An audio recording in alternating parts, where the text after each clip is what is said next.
এক সাদাসিধে গুরু আর তার 12 জন শিষ্য। তারা বেরিয়েছে হজ্জ করতে। পথে পড়ল এক নদী। তখন সন্ধ্যা হয়ে আসছে। এক শিষ্য নদী পার হতে যাচ্ছিল। গুরু বলেন, ওরে বোকা, রাতের বেলা না বুঝে শুনে এভাবে নদী পার হতে নেই। নদীরা হলো চির রহস্যের আধার।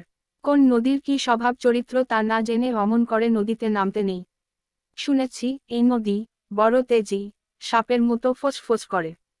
আবার দৈত্যদানর মতো ধোঁয়া ছেড়ে উথালপাতাল করে নিজের পার ভেঙে গাছপালা, বাড়ি ঘর, গরু, ছাগল, হাঁস মুরগি সব নিজের গর্ভে নিয়ে তবেই খানিক শান্ত হয়।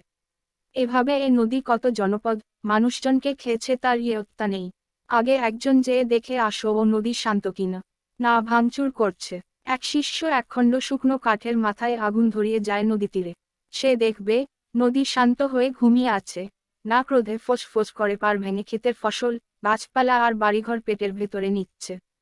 নদী তীরে গিয়ে শিষ্য দেখে, না নদী শীতল পাটির মতো বিছানো অবস্থায় ঘুমুচ্ছে। শিষ্য ছিল সাবধানী, ভাবল এ নদী রাক্ষসে, এ কোন মক্কর কে জানে। হয়তো ঘুমোয়নি, ঘাপটি মেরে পড়ে আছে। হয়তো আমাদের দিয়ে রাতের খাবার খেয়ে নেবে সেজন্যই এমন ভালো মানুষ সেজেছে। তাই সে পরীক্ষা করার জন্য তার হাতের আগুন ধরানো চালা কাঠ দিয়ে নদীকে খোঁচা মারে।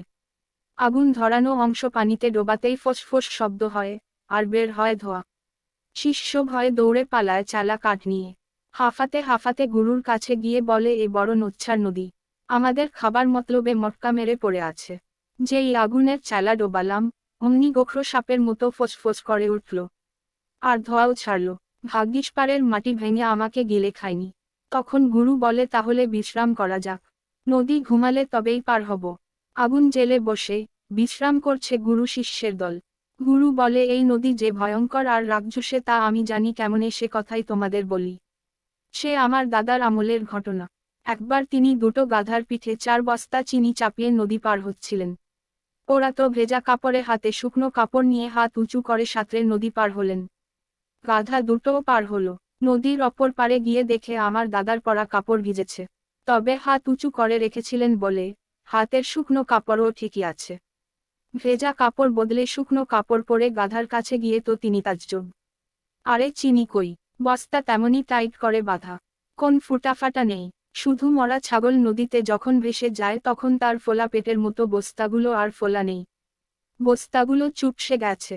তোমরা বুঝলে ব্যাপারখানা। চিনি তো এমন মিষ্টি জিনিস, আর নদী যাই হোক তারও লোভ সামলানো সম্ভব হয়নি।